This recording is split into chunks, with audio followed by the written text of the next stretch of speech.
Hello YouTube, welcome back to the channel. First of all, Happy New Year, Happy 2023. Hopefully it's off to a good start for you. I did take advantage a little bit coming off of the live stream. We did the New Year's Eve live stream, had a lot of fun with that, went into the new year, and was able to keep that tradition going from between last year and this year, which was a lot of fun. It was great. And one other thing is I want to thank everybody who joined in, either in the chat or who joined in actually on the screen, kind of joining in the conversation. We had a lot of fun, and I look forward to the next set of live streams for the rest of the year. We will be back on the regular schedule, so it's going to be Friday, 8 p.m. Eastern time. We're going to be going through that. I'm going to stick to the Friday schedule, so I think that'll be good going forward, and that's going to be the plan into 2023. And as we go along, if there's any kind of events, obviously Expo stuff, and then potentially the National again, that's still in the planning, and I do want to talk about more of that in a standalone kind of video separate from this. So I'm taking advantage of the one day. We have the one day on the Monday off, and then we're back to work tomorrow. So I might double dip and record two videos, but then the next one will be a couple of days from now on the channel. Now, with that all said, I'd like to start off with a nice light video to start off the year. We'll have a little bit of fun with a couple of stories, do a little bit of around the horn with two things, and then we'll hit the ground running with more videos coming up on the channel as always. First of all, I want to share a video here from Junk Wax Hero, and I'll include a link to the description as I usually do with these videos. This was about 4 days ago, and on the video he describes apparently there was a Beckett slab where they slabbed a Martin Luther King Jr. autograph, but it said it was a Harry Houdini autograph, which for various reasons outlined in this video wouldn't have been possible given the piece of memorabilia that was autographed. So it's one of those things where we have a lot of fun with the grading companies, and some people get very angry about the grading companies. I'm honestly taking this as a bit of a lighthearted thing. It is a mistake. Any company could have made a mistake, and truthfully, all the grading companies do and will continue to make mistakes going on in the future. But it is kind of a fun one in the sense that it's kind of a really silly mistake, and what's more of a silly one is just you just kind of shake your head and laugh a little bit. But I'll leave it to you to check out the video if you'd like in order to get a little bit of background on it. And it was kind of an interesting one that I caught a couple of days ago before the new year. Next one here is an article from Sports Collectors Daily. A link will be included in the description for you. And it's been a bit of a while since I've done a Sports Collectors Daily article. But in the Sports Collectors Daily article here, it's written by Jeff Morris, who has quite a background in the hobby. This was written on New Year's Eve, and it was a tribute to Don West, the ultimate hobby pitchman, which I agree, 100%. And if any of you are not too familiar with it, Don West unfortunately passed away a couple of days ago, and we did acknowledge it on the live stream a little bit briefly, but obviously I don't have a lot to add other than kind of what a lot of people know. But I thought this article was great because it gave some wonderful Don West stories, kind of playing also into the sports card thing because Jeff Morris has a long background in the hobby, and actually gave a little background a couple of different times meeting Don West, and also even including a little story about the 2004 TNA wrestling set. So you got like some classic Don West here. And if you scroll down, like I said, I'm not going to read you this article. I'm going to leave a link to it in the description for you if you want to check it out.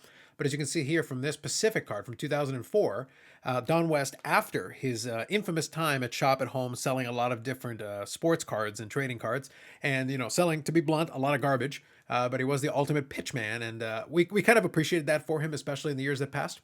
And I'll share with you a couple of links to some additional videos as well.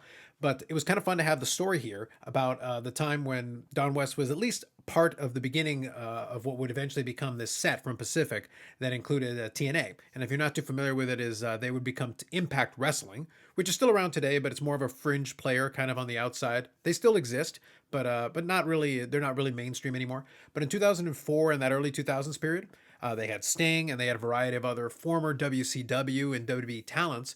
And there was a little while there, a cup of coffee, a moment in time when TNA looked like it was on the precipice of actually being, a relevant national player. But we've long since passed that time.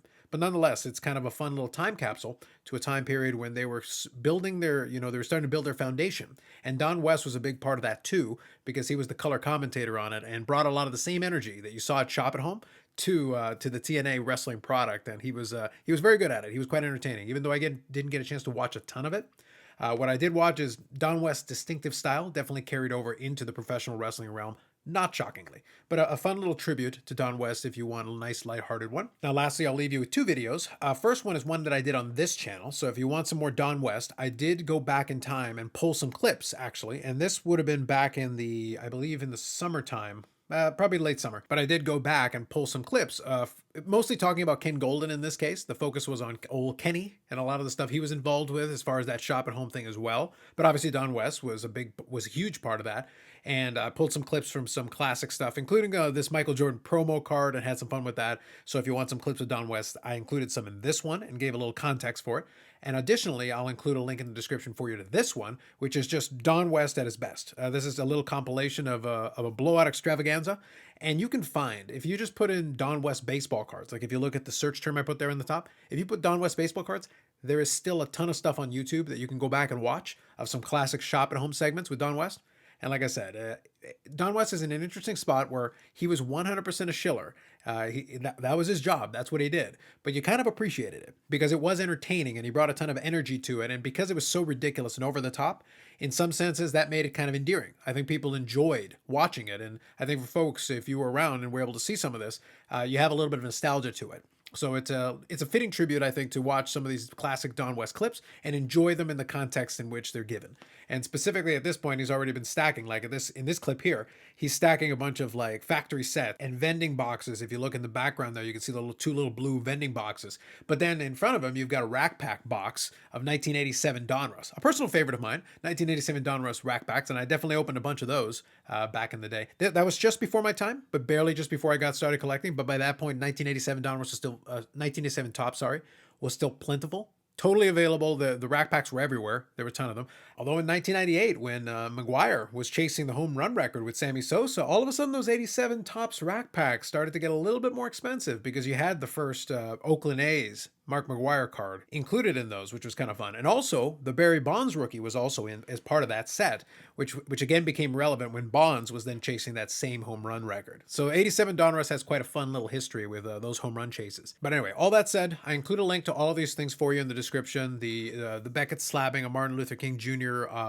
Autograph with Harry Houdini in the label. Remembering Don West, the article, as well as a couple of references and clips to Don West that you can check out. I did the video, like I said, where I gave a little context to it with the Ken Golden angle to it, but then also this one, which is just pure Don West in his most Don Westian fashion. And you can have a little bit of nostalgia for it if you remember a lot of that classic shop at home things. Otherwise, you can go check out Don West baseball cards, put it in YouTube, and you'll find a lot of other clips that weren't included here. Anyway, that's it for me for now. Just wanted to have a little lighthearted one with a couple of stories and a little bit of a fitting tribute to Don West to have a little bit of fun with that.